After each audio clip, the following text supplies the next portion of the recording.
I love you, నువ్వంటే నాకు ఇష్టం. ఏం జోకా? నేను సీరియస్ వస్తే నేను సీరియస్ గా చెప్తే నువ్వు జోక్ అంటావు ఏంటి? నిజంగా చెప్తున్నాను నేను.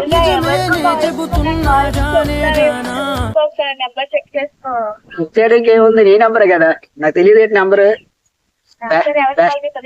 ఆగాగు, బెస్టీలు 100 మంది ఉంటారు ఏంటి? నా బెస్ట్ బ్యూటీ. నిజంగా గాడ్ ప్రామిస్, మదర్ ప్రామిస్, నువ్వంటే నాకు ఇష్టం. ఎప్పటి నుంచో చెప్దాం అనుకుంటున్నాను, కాకపోతే నువ్వు ఎలా రియాక్ట్ అవుతావో తెలీదు. మళ్ళీ నాతో మాట్లాడడం మానేస్తూ మన ఫ్రెండ్షిప్ పోతుంది అనే భయంతో నీకు చెప్పలేదు అనమాట. కానీ ఈ రోజు ఎందుకో చెప్పాలనిపించింది, అందుకే చెప్తున్నాను. అంత సినిమా లేదు ఏంటి, ఎవరైనా చెప్పమంటేనే లేకపోతే చూటర్ నేరిస్తేనే చెప్తారా ఏంటి?